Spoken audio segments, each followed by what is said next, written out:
लाभ पंचमी पर्व की आप सबको बहुत सारी शुभकामनाएं। आज से बहुत से शुभ कार्यों की शुरुआत की जाती है और विशेषकर नव वर्ष के आरंभ के साथ लाभ पंचमी का ये पर्व अत्यंत महत्वपूर्ण बताया गया है। आज तारीख है 26 अक्टूबर 2025 रविवार और तिथि है कार्तिक मास के शुक्ल पक्ष की पंचमी तिथि। ऐसे अत्यंत पवित्र और मंगलमय समय में आइए आज की कथा का श्रवण करते हैं। कार्तिक मास की विशेष कथा श्रृंखला की पिछली कड़ी में हमने सुना कि बलि महाराज ने अपने बल से त्रिलोक पर अपना आधिपत्य स्थापित कर लिया था और देवताओं से सभी अधिकार छीन लिए थे। इसलिए देवताओं को अपना अधिकार वापस दिलाने के लिए भगवान श्री हरि नारायण ने देवताओं की माता अदिति की प्रार्थना पर वामन अवतार लेना स्वीकार किया।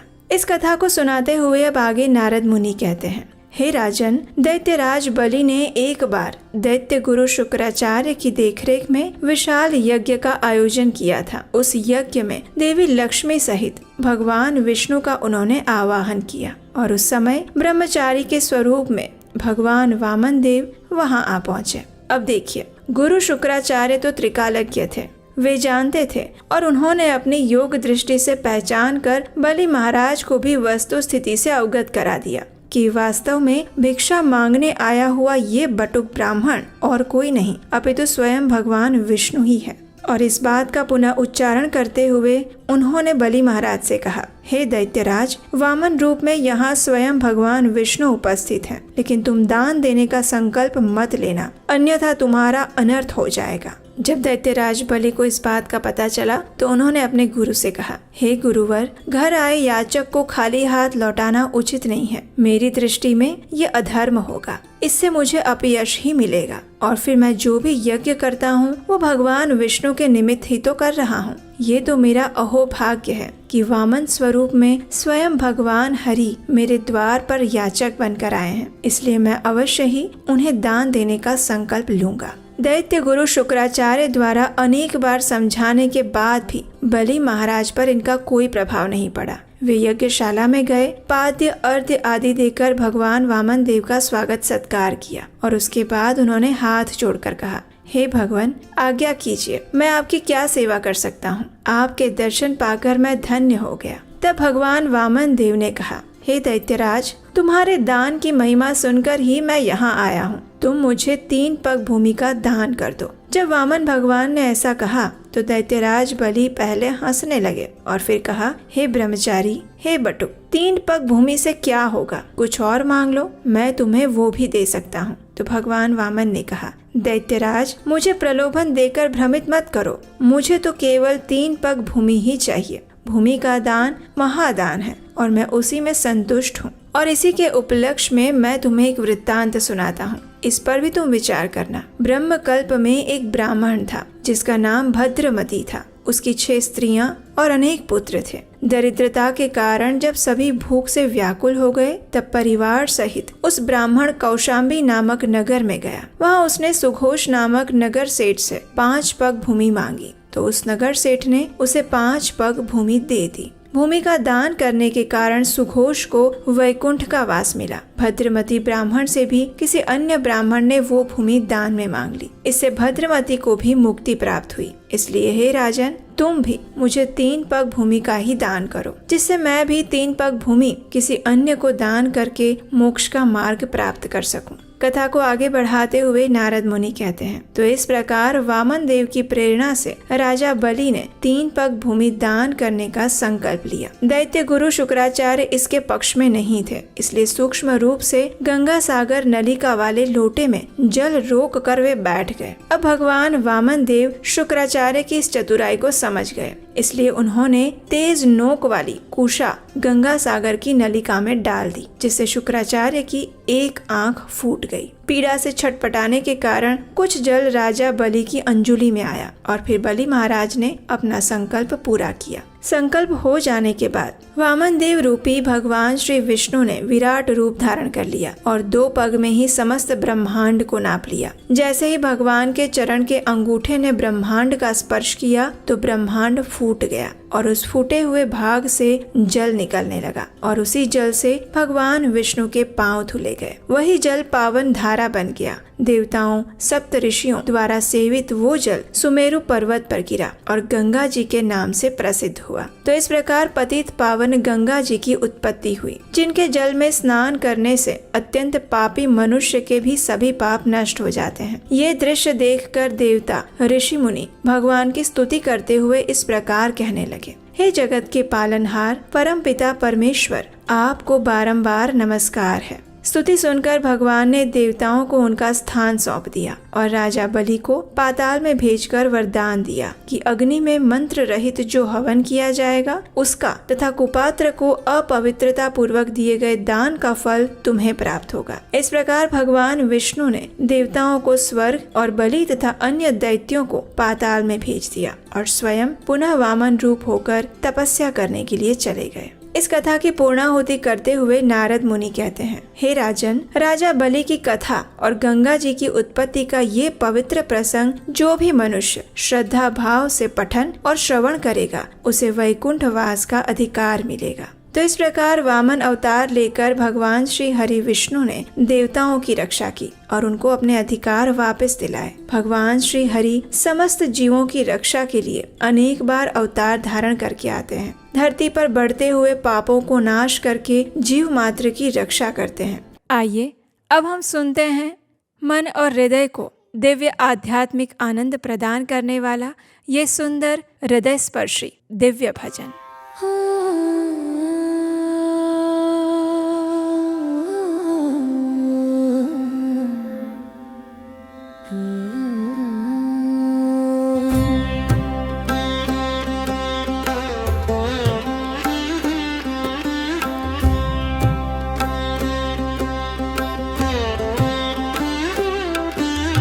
जगद्धात्री नमस्तुभ्यं विष्णोश्च प्रियवल्लभे यतो ब्रह्मादयो देवा सृष्टिस्थित्यन्तकारिणा नमस्तुल्सी कल्याणी नमो विष्णुप्रिये शुभे नमो मोक्षप्रदे देवी नमः सम्पत्प्रदायिके तुलसी पातु मां नित्यं सर्वापद्भ्योऽपि सर्वदा कीर्तितापि स्मृता वापि पवित्रयति मानवम् नमामि शिरसा देवी तुलसी विलसत्तनुं यां दृष्ट्वा पापिनो मर्त्यामुच्यन्ते सर्वकिल्बिषा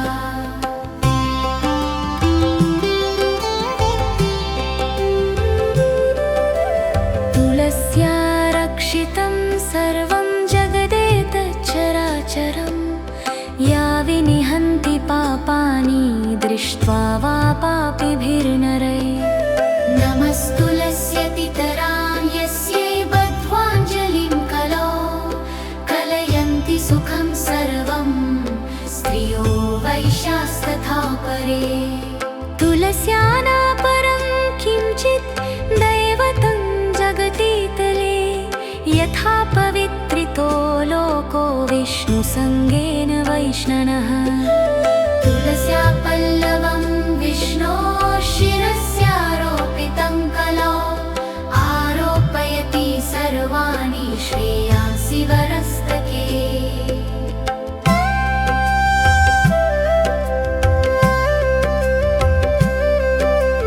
तुलस्यां सकला देवा वसन्ति सततं यतः अतस्तामर्चयल्लोके सर्वान् देवान् समर्चयन् नमस्तुलसी सर्वज्ञे पुरुषोत्तमवल्लभे पाहि मां सर्वपापेभ्यः सर्वसम्पत्प्रदायिके इति स्तोत्रं पुरा गीतं पुण्डरीकेन धीमता विष्णुमर्चयता नित्यं शोभनैस्तुलसीदलैः तुलसी श्रीर्महालक्ष्मीर्विद्या विद्या यशस्विनी धर्म्या धर्मानना देवी देवी देवमनःप्रिया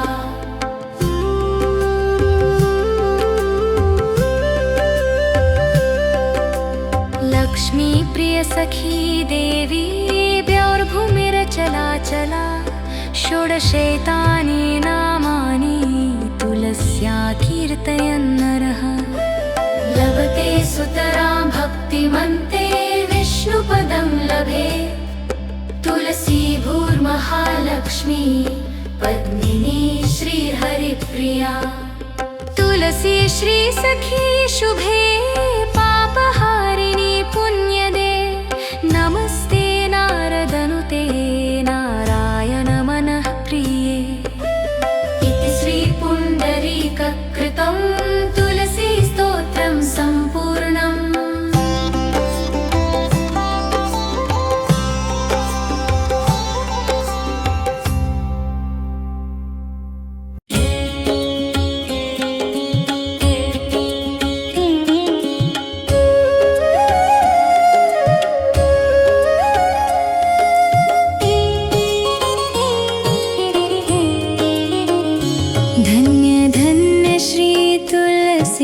माता महिमागम सदा श्रुति गाता हरि के प्राण हो से तुम प्यारी हरि ही हेतु कीन हो तप भारी जब प्रसन्न है दर्शन दीन हो तब कर जोरी विनय उस किन्ह्यो हे भगवंत कंत मम हो दीन जानी जनी छाड़ा हूँ छो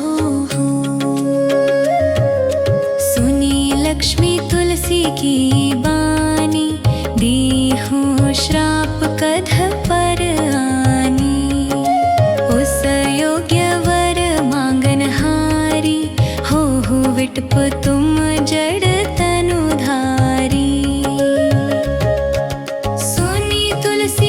श्रुप्यो तहि धामा करहु वास तुहु नीचन धामा दियो वचन हरि तब तत्काला सुनहु सुमुखी जनि होहु बिहाला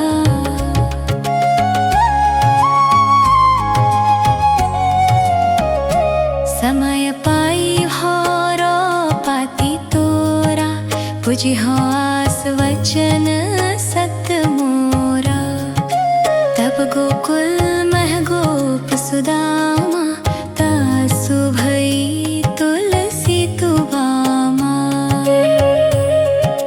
कृष्ण रास लीला के माही राधे शक्यो प्रेम लखी नाही दियो श्राप तुलसी तत्काला नरलोक ही तुम जन्महु बाला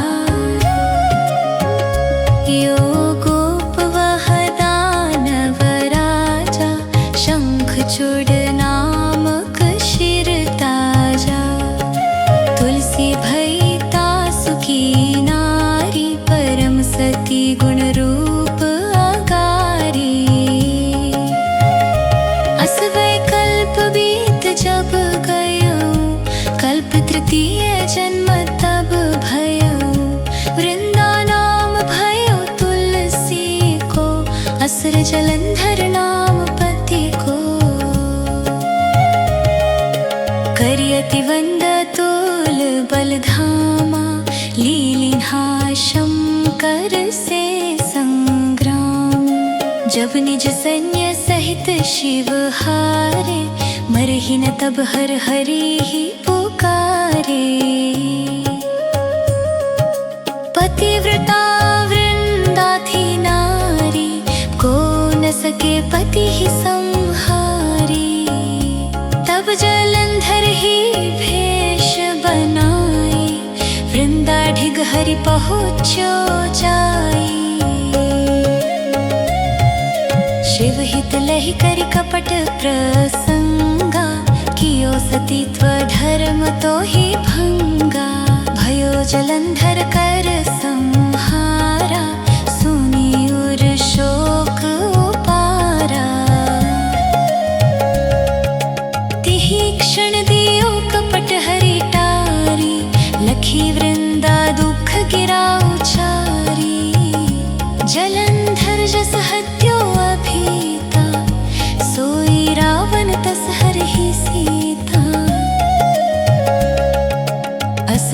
सरसम हृदय तुम्हारा, धर्मखंडी मम पति ही संहारा। यही कारण लही श्राप हमारा, होवे तनु पाषाण तुम्हारा। सुनी हरि तुरत ही वचन उचारे, दियो श्राप बिना विचारे। लख्यो ना निज कर तूती पति को, छलन चहो जब पार्वती को। जड़मति तू हुअस हो जड़ रूपा, जग मह तुलसी विटप अनूपा। धक्व रूप हम शाले ग्रामा, नदी गंडकी बीच ललामा। जो तुलसी दल हम ही चढ़ी है, सब सुख भोगी परम पद पई है। बिनु तुलसी हरि जलत शरीरा, अतिशय उठत शीश और पीरा। जो तुलसी दल हरि शिर धारत, सो सहस्र घट अमृत डारत। तुलसी हरि मन रंजनी हारी, रोग दोष दुख भंजनी हारी। प्रेम सहित हरि भजन निरंतर, तुलसी राधा में नाही अंतर। व्यंजन हो 56 प्रकारा, बिनु तुलसी दल ना हरि ही प्यारा। सकल तीर्थ तुलसी तरु छाही, लहत मुक्ति जन संशय नाही। कवि सुंदर एक हरि गुण गात, तुलसी ही निकट सहस गुण पात। बसत निकट दुर्वासा धामा, जो प्रयास ते पूर्व ललामा। पाठ कर ही जो नित नर नारी, हो ही सुख भाष ही त्रिपुरारी।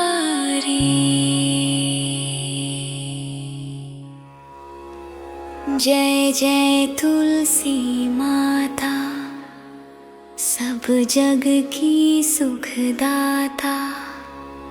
सब योगों के ऊपर, सब भोगों के ऊपर, रुज से रक्षा कर भात्राता।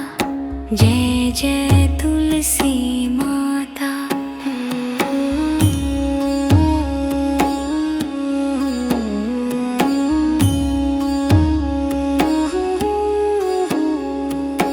बहुपुत्री है श्यामा, सुरवल्ली है ग्राम्या।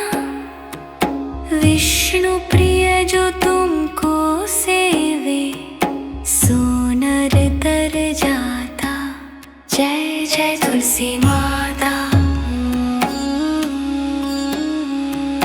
हरि के शीश विराजत, त्रिभुवन से हो वंदित। पतित जनों की तारिणी, तुम हो विख्याता। जय जय तुलसी माता। लेकर जन्म बिजन में, आई दिव्य भवन में।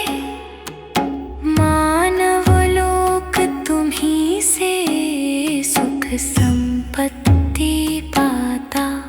जय जय तुलसी माता।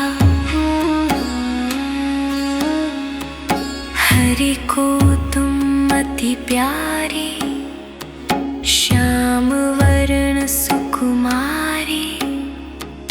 प्रेम अजब है श्री हरि का, तुमसे नाता। जय जय तुलसी माता। जय जय तुलसी माता।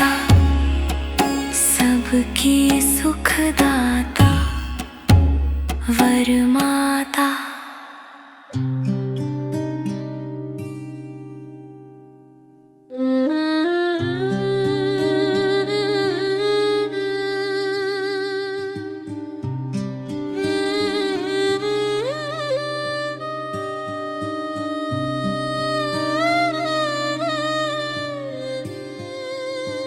नमामीश्वरं सच्चिदानन्दरूपं लसत्कुण्डलं गोकुले भ्राजमानं यशोदाभियोलुखलाधावमानं परामृष्टमत्यं ततोद्धृत्य गोप्या।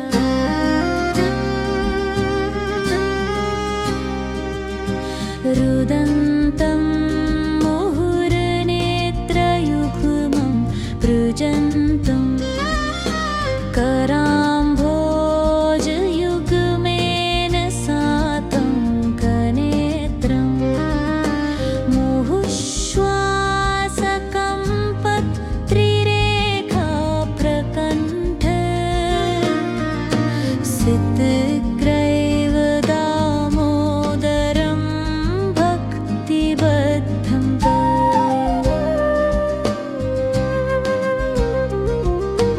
इति दृक्स्वलीलाभिरानन्दकुण्डे स्वघोषं निमज्जन्तमाख्यापयन्तम् तदीयेषितज्ञेषु भक्तैर्जितत्वं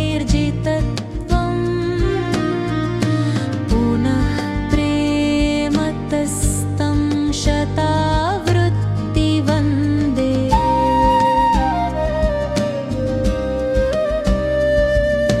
वरं देवमोक्षं न मोक्षावधिं वा न चान्यं वृणेऽहं वरेशादपीहा। इदन्तेव पुरनाथ गोपालबालं सदा मे मनस्याविरास्तां किमन्यैहा।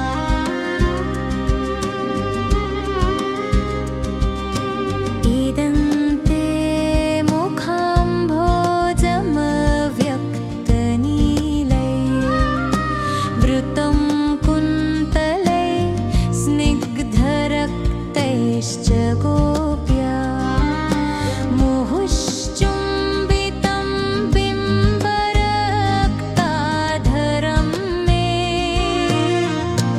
मनस्याविरास्तामलं लक्षलाभये।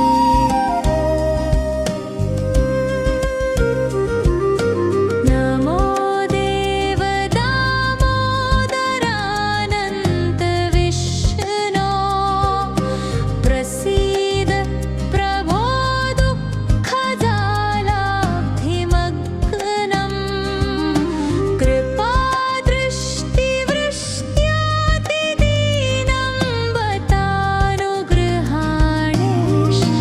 मामज्ञमेध्यक्षिदृशः।